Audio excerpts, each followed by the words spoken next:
How to Create a Glitch Monologues Season 20 Chapter 4. This is Season 20 of How to Create a Glitch in the Matrix Monologues Episode 4. In this episode, we will be drawing linkages between Freudian concepts of the superego, id and ego to our discussions of consensual and non-consensual realities while building upon the episodes which preceded this.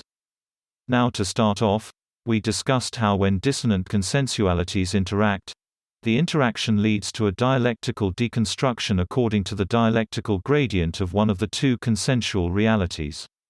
This process begins with the contextualization of the non-contextual consensual reality and its dissolution into the dissonant consensuality.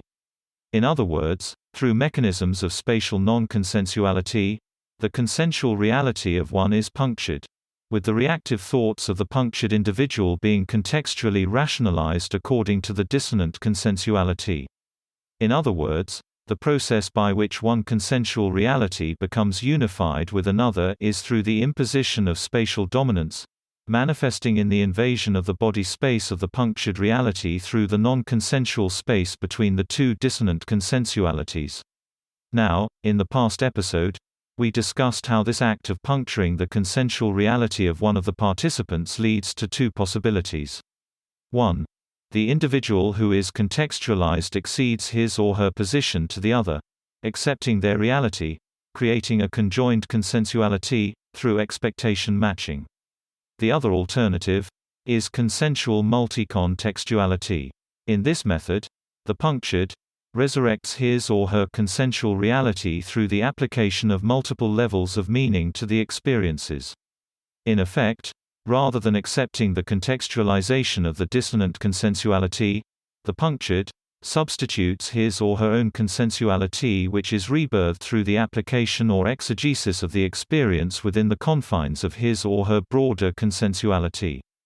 It is as if the consensual reality of the punctured becomes nonlinear, in that, it does not flow naturally from one moment to the next, but rather skips a time, during which time the multi-contextuality is substituted for the now extinct consensuality which disintegrated through the contextualization of the dissonant consensual reality according to the dialectical process generated by the convergence of two polar dialectical pairings. To put in simpler language, two people will meet with dialectical worldviews. One is favored by the consensuality of the masses. The other is not. The dialectical process begins upon their meeting, which decontextualizes the one in favor of the contextualization of the other. Later, that consensuality which was dissolved is resurrected by the actor through multi-contextualization.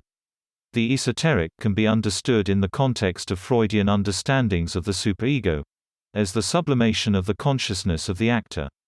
This act of multi-contextuality taps into the superego's situated contextuality, the higher throne of consciousness, which provides the archetypal and symbolic framework for the esoteric exegesis of one's experiences. When two dissonant consensualities meet, the sublimation of one is achieved through multi-contextuality. It is as if the ego is sublimated from the moment by the act of intrusion of the one by the other into the superego, where it creates a new consensuality in the moments that follow. Now, this describes one example of the meeting of two dissonant consensualities. The other possibility when two dissonant consensualities meet is that the ego may descend into the id, rather than ascend to the superego.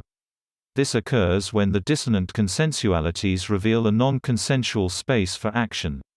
In this non-consensual space, the dialectical deconstruction is undermined by the rising of the id challenging the dialectical deconstruction of one's dissonant consensuality, re-establishing a dialectical position. Such rising of the id requires a secondary contextualization according to the dialectical effulgence, which is then used to reconstitute a consensual reality through the sublimation of the ego back into the superego.